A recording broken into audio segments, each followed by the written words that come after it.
Oi, Fernando, tudo bem?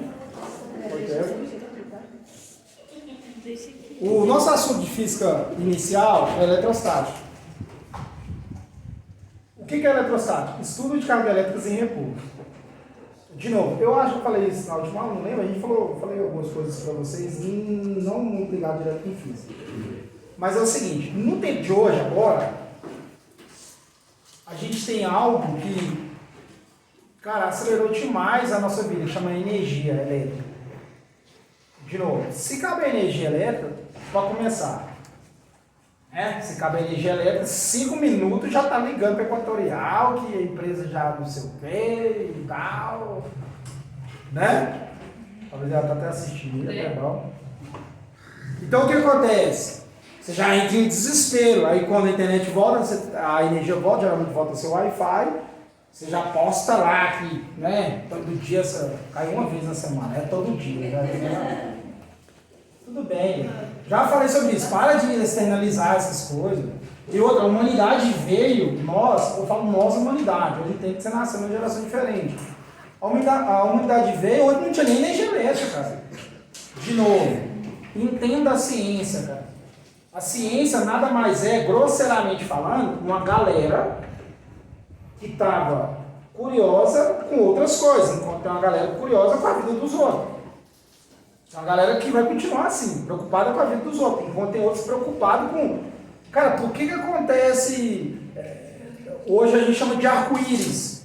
Mas você entende que um momento atrás não existia nem esse nome. Apareceu uma parada... que a gente fala colorido hoje, eu nem sei se no passado era colorida a palavra. O cara falou, o que é isso? Do nada. Hoje é tão palpável pra gente que a gente nem dá valor a isso. Só dá valor quando perde, desconecta, avatar da parede. O que acontece? Hoje a gente só dá valor quando perde, fica sem energia um dia. Claro, eu entendo que são fatores que vão afetar diretamente. Abastecimento de água, de combustível, de alimento, muita coisa. Isso afeta muito a nossa humanidade. Porque hoje a gente não vive sem energia elétrica. Em resumo, a gente não consegue acelerar. Então, uma das projeções que eles falam de nível de humanidade, em termos de planeta, uma das medições é a energia elétrica. Uma das medições são essa. Que dizem, se a gente topar, né, uma outra civilização, uma das formas de medir é sobre a energia, como eles dominam a energia. Porque a gente não sabe dominar bem ainda a energia, para ser sincero. A gente tem hidrelétrica, a gente tem nuclear, a gente tem termoelétrica, a gente tem várias. A gente está indo para uma agora que chama fusão, a gente faz fissão. Fissão é quebra, fusão é junção, é o que o Sol faz. O Sol está queimando, mas não é por combustão não, é por fusão. Beleza? E a gente está tentando fazer isso. Depois você procura lá no... Eu falo no Instagram, mas em outros lugares você vai achar ITER. I-T-E-R. São 35 países que uniram para fazer um tokamak, que é um gerador de fusão. Na USP tem também, mas é experimento. O que é isso? É para gerar energia elétrica. Se a gente chegar nesse nível, hoje é uma corrida disso. O país que conseguir dominar a fusão em termos de energia elétrica, cara, vai acelerar, porque a gente vai diminuir os desastres que geram quando a gente produz energia nuclear, né? Chernobyl, Fukushima e outros aí, hidrelétricas. Tem gente aqui na nossa região que teve que se deslocar por causa das barragens. Né? Morava, sei lá, na região da Vista Alegre, foi inundar, teve que mudar de lugar, mudou de vida. Né? Fauna, flora e assim por diante. Então hoje a gente vive e a gente necessita de energia elétrica. Dependendo da sua casa, você não esquenta comida. Porque o micro-ondas não vai funcionar sem energia elétrica. Ou você talvez não tenha nenhum fogão para acender lá, porque você acostumou tanto no elétrico, nem fósforo dentro da sua casa. Cuidado. Você guarda de reserva. Né? A gente acostumou, cara, a gente usa TV, o celular dá uns 20% de bateria, dá uns 30% eu já começo a procurar um lugar para carregar, cara. Desespero bate quando você está em algum lugar. Então a energia elétrica hoje move muita coisa. A gente nos batimentos aí. Energia elétrica. Para a gente estar também, né? Não é energia elétrica, mas é energia no que a gente vai conceituar. Então hoje, a gente inicia o estudo de eletrostática. Vou entregar o material para vocês, se você quiser copiar, tudo bem, não vou olhar a cadeira depois. Mas Aproveitar que tá gravado, né? Lá no YouTube, se inscreva, compartilhe, deixe seu like. Pode chegar o dia que eu entrego uma lista de exercício aqui em sala e falo, consulte seu material. Aí como a galera está instalada as doenças que eu falei desde o passado, você tem que tirar isso de você, que uma delas é o quê? Justificativas. Qual que é que você vai falar? O senhor nunca olhou o caderno, o senhor nunca pediu para copiar. Cara, você já está grandinho. A vida é sua, você se organiza. Você está dentro de um ambiente de ensino, você tem que se organizar. Talvez você não quer copiar, mas não para entregar, você já sabe resolver, você nem precisa de caderno mesmo. A gente é diferente um do outro. Beleza? Talvez você aprenda só absorvendo. Eu entrego uma lista de exercícios, você já resolve tudo. E eu não vou medir isso. Você tem um caderno cheio ou vazio. Você que sabe. Beleza, o que é eletrostático? A gente já vai pular anos na frente, que é o quê? Quando descobriram o átomo é uma partícula bem pequenininha que todos nós temos, de amigo a inimigo. De nós a uma poeira. O átomo ele é constituído por duas regiões distintas. Você tem um núcleo, que tem prótons, que representa a carga de sinal positiva, e você tem os nêutrons, que não tem carga elétrica. E na eletrosfera você tem quem? Elétrons, que representa a carga de sinal negativo. Desconecta, vai dormir. O início está mamão com açúcar. Aí depois quando chega no difícil não dá conta, o início está fácil. Continuando. Quando descobriram o átomo, foi excelente para a humanidade. Porque aí corrigiram um bocado de coisas que eles acreditavam que era assim. Vou dar um exemplo da energia elétrica. Os cientistas acreditavam que a energia elétrica era um fluido. Fluido, não sei se você sabe, é tipo um líquido. Fluido é uma classificação para gases, líquidos e vapor. A gente já falou sobre isso. Então eles achavam que a energia elétrica era um fluido, que ia de uma região para outra. Tipo como fosse um líquido, uma água passando num cano. Quando fizeram os testes, descobriram que existe uma partícula bem pequenininha, que é o átomo, e começaram a entender ele melhor, tanto que você estuda lá na química a evolução dos modelos atômicos. Dalton, Rutherford, Niels Bohr e assim por diante. A gente tem hoje o de Schrödinger, palavra assim. Beleza? Ana Luísa, quer ir no banheiro? Para de rezar aí. Vamos lá? Para de meditar. Agora que eu fui ver, o microfone estava aqui. Cadê a sua? Vou filmar ela no final, vocês verem como é. Você vai estragar. Então vamos lá. Presta atenção, tá perdendo as mulheres. Não, tô falando com o cara. Assisti vocês. Então beleza. A gente, Nossa. Continuando. Então, quando descobriram o átomo, cara, aí a ciência em si começou a entender melhor o mecanismo da natureza. O que acontece? Quando você chega na energia elétrica, já vou pular um pouco o processo aqui. Nosso foco é. Deixa eu aprender esse microfone. Fazer igual o Silvio Santos aqui. Quem quer dinheiro vai trabalhar. Beleza. Nossa, que bom. Quando descobriram o átomo, aí descobriram o seguinte: a presença do elétron, tal, como que funciona a energia elétrica.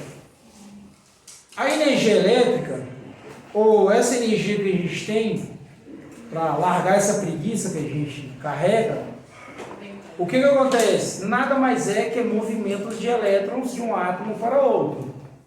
De novo, eletricidade, a grosso modo, para você entender, é o fluxo de elétrons indo de uma região para outra. Pode ser de um átomo para outro. Quando isso acontece, a gente produz energia. Certo? Então, quando você liga lá no interruptor, ou você põe seu celular para carregar, os elétrons estão fluindo ali. Por isso que precisa de dois fios. Um vai estar cheio de elétrons e um vai estar com escassez. Aí vão fluir. Aí gera um trabalho, Aí o seu equipamento vai gerar alguma coisa. O trabalho seria o que ele vai gerar, tipo luz, aquecimento, energia elétrica serve para várias coisas. A gente vai falar então desses detalhes mais na frente. Eu quero que você entenda o primeiro, que é o básico. E quando a gente tem isso, representação. Vou fazer como fosse um retângulo. Quando eu tenho qualquer coisa que tenha matéria, tem um átomo. Fechou? Se eu tenho um átomo e ele está neutro, a grosso modo não está dando um choque, quer dizer que eu tenho cargas negativa e positiva de mesma quantidade, que estão em equilíbrio, correto? Eu tenho medo de ser sentado assim, ó. Quando dá choque, Conhecimento é porque não é não. quando dá choque é porque tá equilibrado. Desequilibrado. Entendeu? Maria Eduarda. Não, é porque o conhecimento não entra no conhecimento. Tá tudo bem? Alarmista. Gente, qual é o seu nome? Bom. Ah, tá belezinha? Alguma pergunta? Então, beleza. De novo. Vamos considerar que isso aqui é um corpo. Sei lá, um objeto. Metálico, para ficar melhor. Uma barra de ferro. Se ela tem átomos, ou então tem cargas positivas aqui dentro, você concorda? Sim. E negativas. Onde vai ter um próton, nesse caso, vai ter um elétron presente. Então, esse corpo a gente fala que ele é neutro. Por que ele é neutro? Porque o estudo que a gente está fazendo é em análise à eletricidade. A eletricidade, para ela acontecer, os elétrons têm que fluir de um lugar para outro. E quando ele flui de um lugar para outro, alguém vai ficar com falta de elétrons e alguém vai ficar cheio de elétrons. Vamos? Beleza? Beleza? Então aqui está neutro. Porque as quantidades são iguais. Agora olha isso aqui. Só para separar aqui, para você entender. Eletricidade, quem movimenta de um lugar para outro são os elétrons. Os prótons e os nêutrons ficam quietinhos no núcleo do átomo. Eles ficam na deles, em paz. Certo? Quando você mexe no núcleo de um átomo, você gera aquilo tudo que a gente já sabe historicamente. Chernobyl, Fukushima, Hiroshima, Nagasaki, todas aquelas bombas de Sá, todas aquelas paradas nucleares. Só mexendo com o núcleo do átomo. Só mexendo com o núcleo do átomo. Aí você pega lá, se não me engano, o Fat Boy era 65 quilos. 65 quilos gerou aquela bagaceira de coisa. Só quebrando o núcleo do átomo. Quebrando, pra você entender. É muita energia, né, velho? E gera um estrago. Só mexendo no núcleo. Aí quando você mexe fora, você gera uma energia elétrica. É uma energia de boa. Esse átomo, ele é uma matéria, dá pra ver ele? Até hoje a gente não conseguiu ver ele, tirar uma foto dele. Como que eles mexem no núcleo do átomo? Deixa eu só voltar um pouquinho aqui. Você sabe o que é tabela periódica, correto? Sabe o que é, mas talvez não entenda ela muito bem. Não só você, muitos aqui. Na tabela periódica, a gente hoje tem 118 elementos. Hoje, no dia que eu quero ver esse vídeo. Né? Vou descobrir uns dois aqui. Beleza. Cada elemento daquele é um átomo. Certinho? Hoje a gente consegue medir, saber ou utilizar, porque a gente consegue ter equipamentos que façam a leitura ou a gente consegue mudar um pouco o estado dele. Então vamos lá. Quando você começa a ter um átomo maior, um átomo mais grandão, ele vai ter mais prótons e nêutrons. Você concorda? Tudo bem. Você concorda? Então, se ele tem mais prótons e nêutrons aqui, ele vai ter mais elétrons na eletrosfera. Então, ele fica mais instável. O que é instável? Ele perde muito fácil algumas partículas. E a gente tem elementos radioativos. Então, em cima desses elementos que eles eram um e depois eles viram outro, a ciência falou, o que está acontecendo nesse período de ele era um elemento e virou outro?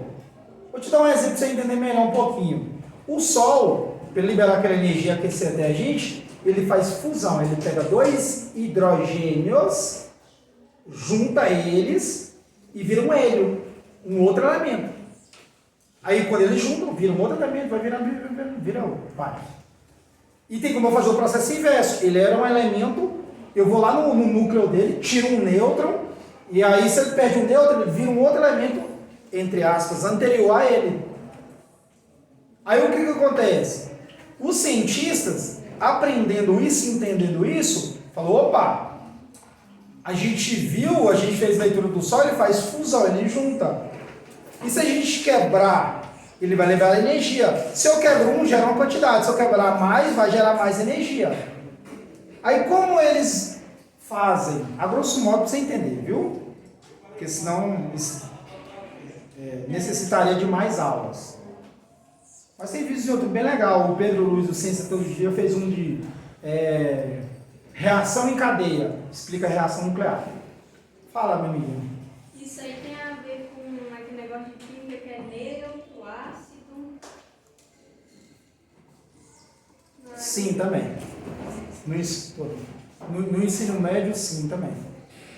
É porque quando você estuda mais, você vai ver que tem tipos de ácido e base. Você tem de Lewis, você tem de Brosquilori. São 3 tipos de ácido e base. É cada um. Mas vamos continuar aqui. Mas está todo mundo junto, viu? Só que lá estuda reações e tal. Aqui vai estudar reações também, mas no ensino mais físico. Físico é o que acontece, entre aspas, visualmente. Essa aqui é a química também, visualmente. Então, continuando.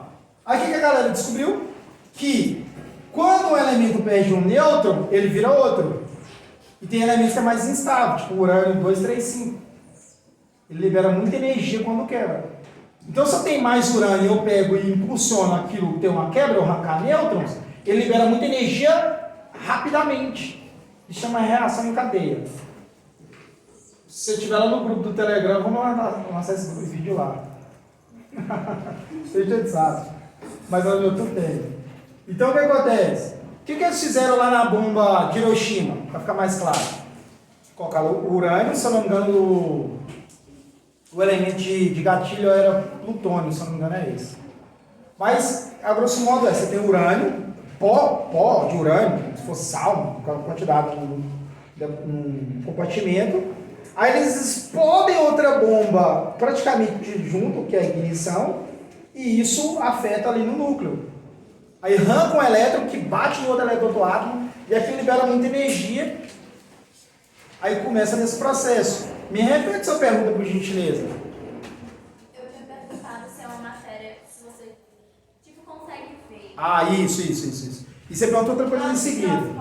Isso, aí você perguntou outra coisa em seguida que eu vim identificar isso. Como eles conseguem modificar isso? Isso. A ideia de modificar vem disso, eles entenderam, aí foi através de leituras. Hoje o elemento mais palpável que a gente tem em termos de ver é o hidrogênio. Talvez, hoje já lançou outro, mas o que você mais vai... Se você fazer química, a premissa de entender os outros ácidos, geralmente a gente trabalha mais o hidrogênio. Porque a leitura dele é mais fácil, porque ele só tem um elétron, um núcleo, é bem mais fácil, mais simples. Mas até hoje a gente não tem uma foto nítida. Aí o que eles fazem? Eles vão fazendo testes em equipamentos, eu não vou saber te falar os nomes agora, onde eles conseguem fazer a leitura da região. Por isso que eu te falei, você tem a evolução dos modelos atômicos, correto? Você estudou Thomson, Bohr, Niels Bohr, Rutherford, hoje é Schrödinger, que é nuvem eletrônica. Essa apresentação ainda é errada, mas ela é mais didática para a gente apresentar para vocês. Na verdade é uma nuvem eletrônica, como se fosse uma nuvem mesmo. Tem algo maciço no meio e uma nuvem em volta. E o elétron fica ali, só que a gente não sabe ainda. Aí entra na teoria de Heisenberg, que não é do ensino médio, mas só para falar um pouquinho. Se você vê se não lá, você vai alguma coisa. Aí então fica ali. Aí eles fazem leitura. Vou te dar um exemplo. Quando você tira sangue, eles têm que colocar um equipamento, correto? Não sei se você tirou sangue. Então, aí eles colocam no equipamento fazendo as leituras. A ideia seria essa, você pega uma amostra, seria tipo um pedaço de rocha, lança no equipamento, geralmente eles queimam a rocha, ela vai liberar uma cor. Cada elemento tem uma cor característica. Aí ele, opa, eu acho que tem cloro. Beleza, vamos pegar um outro fragmento e agora, em vez de a gente colocar fogo, a gente reage com um outro elemento químico que, se gerar isso, a gente sabe que tem essa evidência. Opa, vamos induzir energia elétrica. Se ele reagir assim, a gente já sabe. Então, eles vão fazer geramentos de testes para descobrir sobre aquele átomo. E através dessas análises, a gente tem uma noção, porque hoje a gente sabe o valor de um elétron. Aí, se tem muito elétron, ele vai dar um valor de eletricidade. Vamos falar sobre o valor do elétron. Então, assim, o caminho para falar assim, a gente tem uma foto, a gente não tem. Hoje a gente não tem, mas a gente consegue, a gente sabe que existe um átomo. Tanto que ele é aplicado, a gente usa ele, energia elétrica, a gente usa, seja correto, né, nas bombas atômicas aí, nas reações nucleares. Porque a gente já tem essa noção, esse tipo de leitura no mínimo possível. Mas a gente, como humanidade, a gente precisa de equipamento ainda, a gente não conseguiu chegar nesse nível. Vou te deixar claro, quando Einstein teorizou muita coisa, não existia equipamento para o que ele processava. Porque uma coisa é a teoria, outra coisa é a prática. Uma coisa é escrever o roteiro para você fazer um arroz, outra coisa é você fazer o arroz. Aí o que acontece? Ele teorizou muito, ele teorizou bastante, só que a galera não tinha, a humanidade não tinha equipamento para medir aquilo. Então muitas coisas estão sendo comprovadas agora. Porque a gente chegou numa evolução de humanidade que a gente agora consegue aplicar. Então hoje a gente não tem um equipamento específico, a gente precisa desenvolver, porque é muito difícil. Só que em teoria a gente já provou e a gente já aplicou em prática. Tanto que hoje a gente usa energia elétrica. A galera já fez aquela cagada lá, você assistiu o filme, Oppenheimer, né? Você vê lá o que aconteceu. Então a galera lá no passado tinha noção do átomo, a gente não tem um domínio dele, natureza a gente não domina, viu? A natureza, eu já falei para vocês, a natureza está fazendo o papel dela. A gente não tem esse domínio dela. Então, através de vários testes, várias análises, a gente chegou no átomo. E hoje a gente já sabe que a estrutura dele é essa. Pode acontecer, Ana Flávia, a galera tem essa discussão, de quando a gente tiver um equipamento, ela nem tiver essa cara e nem a outra que é o do vento eletrônico, tem outra. A gente teoriza e a gente acredita e tudo que a gente faz dá certo com o que a gente teorizou. A única coisa que eu tenho certeza é que ele tem prótons, elétrons e nêutrons, mas ele tem mais partículas subatômicas, viu? Que é muons, tau, up, tem várias outras lá dentro. Chama LHC, que é o acelerador de partículas. Tem na Suíça, França e... esqueci o nome do país, passa lá. Vocês digita assim no Google, partícula de Deus, ou bóson de Higgs. Partícula de Deus, você vai ver lá. Aí tem lá LHC, aí a galera faz o experimento. Aí o que acontece? Eles descobriram as partículas menores do que os elétrons. Mas eu estou te falando, pode chegar num momento da humanidade que tudo que foi ensinado até agora sobre o átomo foi onde a gente aprendeu, mas ele tem uma outra característica, a gente não sabe ainda. A gente não sabe, a gente está descobrindo. Mas tudo está dando certo até agora. Para o bem e para o mal. A parte nuclear tem aplicações positivas, tipo energia, né? Os desastres que foi feito, que aconteceu. Assiste também os 3 dias que mudaram tudo. Se não me engano, o nome é bem esse, o nome é um pouco grande, é de Fukushima, conta a história de Fukushima, que vocês sabem. Vocês vão estudar também em química, com aquele da aula de química, né? Mais na frente, bem na frente, lá para o quarto bimestre, se não me engano, é radioatividade. Aí eu acredito que ela vai comentar isso com vocês. Mas tem a série Chernobyl, assiste, cara. Você vê algo que a gente não domina, a gente nunca viu, não tem cheiro, não tem gosto. A bagaceira, 77 de Goiânia, desastre. Aí quando você assiste Fukushima, você vê tanto que isso altera muita coisa. É por causa de vacilos, né? A palavra certa foi vacilos da galera. E políticas envolvidas, né? Mas tem várias aplicações. A gente tem tratamentos para aquela doença horrível, né? Que é o câncer, através de reações nucleares, né? Dependendo da localidade, se aplica uma reação nuclear ali, radioativa para matar a célula. É o melhor tratamento? A gente está procurando ainda o melhor, mas é utilizado já há um bom tempo, cada vez vai melhorando. Perguntas? Professor, como que é esse negócio radioativo aí que o senhor falou? É porque tem um médico, aí ele falou pra minha mãe assim, que não é muito bom ficar fazendo sempre Raio-X. direto, fazendo um exame, por conta que se você não tem, pode acabar tendo por conta desse negócio. Raio-X, né? É, eu acho que é. Tem gente, até pessoas que trabalham nessa área de fazer raio-x aposentam, acho que com 5 anos de trabalho. 15, se não me engano, é 15. Insalubridade. Quem trabalha em metalúrgica, se você virar um dia. Se um dia você trabalhar em metalúrgica, sabe o que é metalúrgica? Digita lá, meu Google. Tô brincando. Mas digita lá também, pra você ler mais um pouquinho. Metalúrgica é quem mexe com moldagem de matéria-prima. Um exemplo. Lá em Minas, região de Minas, Belo Horizonte, se você andar por ali, ó, já andou por ali, não sei se um dia você vai ver que tem muito caminhão carregando terra, mas na verdade é minério. Então esse minério é tirado da terra e ele tem que ser peneirado, vou falar assim, um modo de filtragem, e ele tem que virar uma matéria-prima, seja o ferro, para eu vender para outra empresa para ela moldar, tipo a Coferpa, que tem que salir. Então quem trabalha na metalúrgica, trabalha em quê? Em aquecer, fazer a matéria-prima. Então o que acontece na matéria-prima? Você fica muito exposto, aquela temperatura alta do metal é muito radioativo. Então a insalubridade de quem trabalha na metalúrgica é menor, só mudando de todos os empregos. Você não ganha 5 anos, você já aposenta. Você ganha uma grana alta, só corre no risco. Em resumo raio-x, ele faz uma leitura de chapa, ele aplica uma radiação próximo da... Eu não sei se ela está acima do UV, mas vou falar que sim. Tem o espectro visível.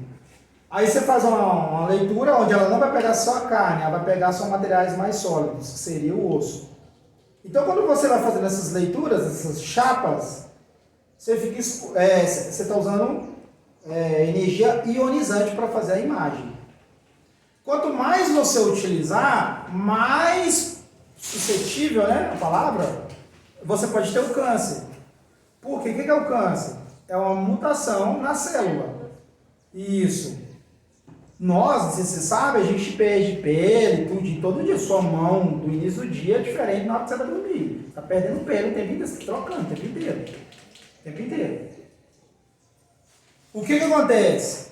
Quando uma célula vai nascer porque a outra morreu, e nesse processo ela pode nascer errada, com defeito. Aí ela vai morrer, mas a anterior dela, que ela vai mudar ali, pode nascer com defeito. E assim vai. E assim vai. E aí não tem como corrigir. Aí esse é o câncer. Grosseiramente o caminho é esse. Quando você faz a chapa de leitura de raio-x, o que você está fazendo com a célula? Você está matando ela e talvez dando esse caminho para ela nascer errada. Porque você mexe com o átomo da célula. Cara, assiste Chernobyl. Vai lá no YouTube primeiro e diz assim, ó, Chernobyl, vai ter lá no Ciência Todo Dia, 30 minutos, aquele vídeo que eu passei para vocês. Assiste ele de novo com calma e depois assiste a série. Porque a radiação que te mata não é o micro-ondas, não. É a radiação ionizante. É a que passa dentro de você e desestrutura seu átomo. Ele arranca o que? Elétrons, ele arranca nêutron, de onde? Da sua célula. Aí seu corpo vai reproduzir quem? Outra de novo, faltando isso. Aí você vê lá no Chernobyl, a galera parece estar derretendo. Pra quem não tem muito estômago, tipo eu, dá uma olhadinha meio rápida, é esquisito, velho.